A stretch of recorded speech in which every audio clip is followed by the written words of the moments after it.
Thank you very much. We have some executive orders that we're going to be signing right now that are very important.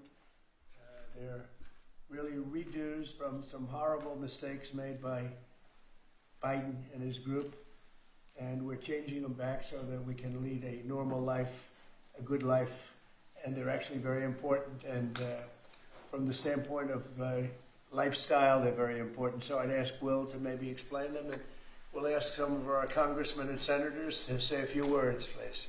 Yes, Mr. President. As you said, we have 4 bills for your attention today. These are bills that have been passed by Congress. In the closing days of the Biden administration, they pushed through a large number of rules and regulations that really hurt ordinary Americans, including in their own homes. So the first of these is HJR 20. This is a bill that repeals Biden-era regulations relating to consumer water heaters, consumer gas-fired water heaters. Who was in charge of this one? This is Gary and myself, sir. Gary Palmer sponsored it, but this bill specifically saves a factory in my district. 300 Georgians will continue to have their jobs as soon as you sign that. Mr. President, this rule was issued on Christmas Eve, thinking that we wouldn't be keeping up with what the Biden administration was doing, but we moved quickly to get And this this was bill on introduced. gas heaters. Banning natural gas. Isn't that tankless water ridiculous? heaters. And how were you supposed to get your heat then? Through electric? That's through electric. Yeah. Was that basically it? Yes, sir. Electric heat, which isn't as good. Crazy.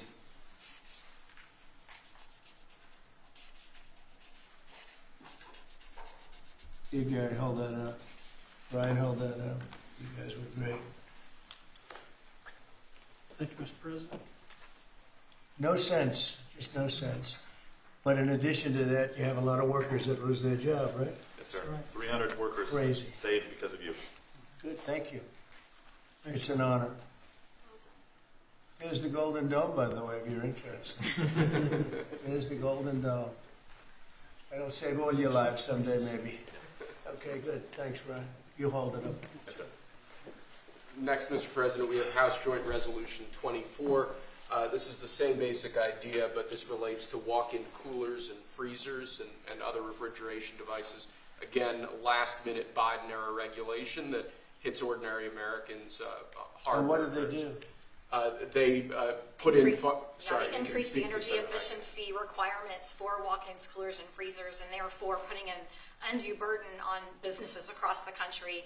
Everything from restaurants to pharmacies, hospitals were To all a point being where it didn't work. impacted. In other words, they made the restrictions so strong that it didn't work. And it was going to cost them so much money to actually meet the energy efficiency standards, which didn't really save much money. So this is going to actually help our small businesses across the country, Mr. President.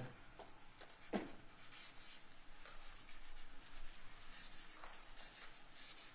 Many manufacturers would have had to close, stop lines, shut down entire lines of businesses. And I just want to say, rescinding these, this was done days before you took office. They pushed through these regulations. They didn't think about the cost to businesses. They didn't put American interests first. They didn't put American businesses first. I am so grateful we finally have a president who's not only walking back these insane, burdensome regulations that are ultimately going to cost us Americans and American businesses, but that you are thinking about the next generation. And as we're leading into Mother's Day, some of us are trying to parent and serve this country at the same time.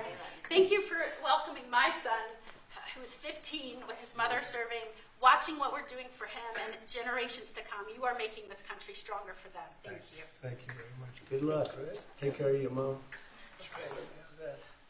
You want to hold that up too? So Thank can- you. That's a big one, isn't it, huh? Common sense. It's all about common sense, right? Okay, Will, go ahead.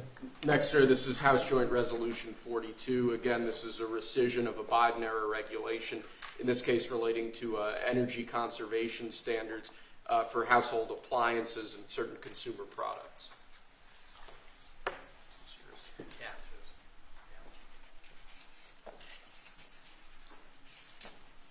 That's a good one. I know who's over there.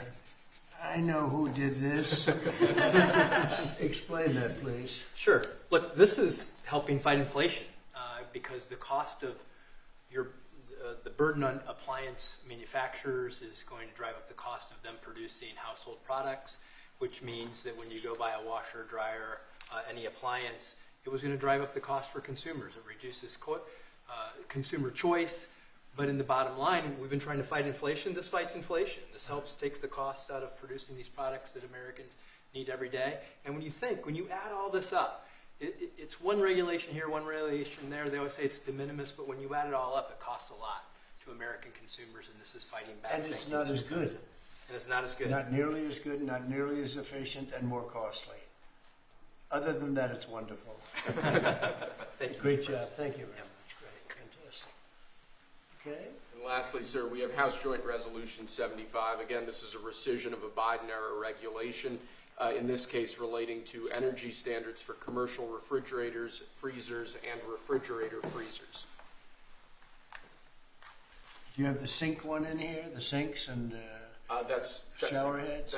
We have an executive order on that coming for you later, sir. Yes, That's sir. coming when? Later this afternoon. Okay, good. You gonna be around later this afternoon? Good. Sinks and shower heads, where you buy a home and you have a new shower head and you don't get any water. The water doesn't come out of the sink. The water comes out of nowhere. What a shame. What a ridiculous waste. Okay, let me do this. Come here. Who's responsible for this? This is Will? mine, Mr. President. Oh, good man Yes, here. sir. Okay. Thank You you. want to discuss that? Yes, sir. This was a government regulation that we have now repealed. Thank you very much, Mr. President. That now saves the American taxpayer. I was getting ready to say the Texas taxpayer, them too, but the American taxpayer, because who would have ultimately paid the price on a government mandate and a government regulation? The people of America. So you just say the American taxpayer money. So thank you very That's much. fantastic. Thank you. It's a great job. Okay, any questions? Mr. President, airline said today that a 10% baseline tariff on all countries is here to stay, Yeah. even after the deals are done. Does that mean that countries offering zero tariffs won't get reciprocity? You are going to always have a baseline. I mean, there could be an exception at some point. We'll see. Somebody does something exceptional for us. That's always possible. But basically, you have a baseline of a minimum of 10%. And some of them will be much higher, 40%, 50%, 60%, as they've been doing to us over the years. We had a wonderful deal yesterday. We have 4 or 5 other deals coming immediately. We have many deals coming down the line, and ultimately we're just signing the rest of them in. But we always have a baseline of 10%.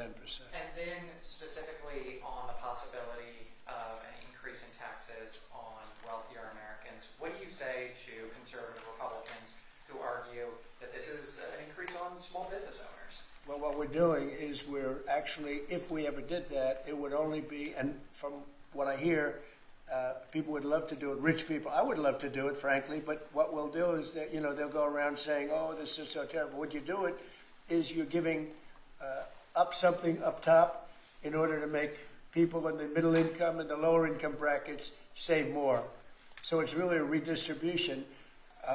And I'm willing to do it if they want. I would love to be able to give people in a lower bracket a big break by giving up some of what I have. But I'll tell you, a lot of people say don't do it because of the fact that you have the Bush statement about read my lips. But he lost because of Ross Perot. He didn't lose because of that statement. And then on the salt. But I don't think they're going to be doing it. But I actually think it's good politics to do it where richer people give up. And it's a very small, it's like a point. But they give it up to benefit people on a lower income. And then on the salt tax credits, Mr. President, there are some Republicans who say, why is it that these 45 other states should be paying taxes to alleviate the tax burden of New York? Or It's only because those states are behind, very badly behind, and those people were affected very badly. And the sad part is oftentimes they were affected badly because you had bad management in those states, like in California with Newsom and, people. So you had some bad management. But that's being worked on now, and they may do a piece one way or the other. It's a very complex issue, but I think it's being worked out. I think it's going to be worked. It has not been settled yet, but they'll settle it up pretty quickly. Are you Mr. President, can we ask a question? What parameters have you given Scott Bessent on negotiating with China this weekend? we have to make a great deal for America. Are you going to be disappointed if he comes back without a deal? No, not at all, because we already made a great deal. We're not doing business with China right now. Given your relationship with We Prime lost, Minister, we lost $1 trillion last year with China, 1 trillion. So if you're not going to do business with them, you're not going to lose $1 trillion. But we lost. I want China to do great. You know, I'm very friendly with President Xi. I have great respect for him and for China, but we can't continue to allow them to do what they did. When I was president, they paid hundreds of billions of dollars in tariffs and taxes. And then Biden screwed it all up. What he did to this country between the border and between all of the other problems, the wars, everything, what he did to this country should never be forgotten. But one of the things he did is the trade was so bad and so imbalanced. So I think we're going to come back with a fair deal for both China and us. have you given Besant a number of how low you're willing to go? Yeah, I am. Are you What's willing the to share number? that number? Yeah. But I put out a number today, 80%, so we'll see how that all works out. Mr. Given your President, relationship the U.S. with- Embassy in Kyiv is warning right now about possible Russian significant attack on Kyiv. What's your message for Putin? I have a message for both parties. Get this war ended. We're losing 5,000 soldiers a week, Russian and Ukrainian soldiers, and other people also, by the way. And I say, get this stupid war finished. That's my message for both of them. Thank you very much. We'll see you later. Thank you, guys. We're heading out. Thank you, guys. Thank you.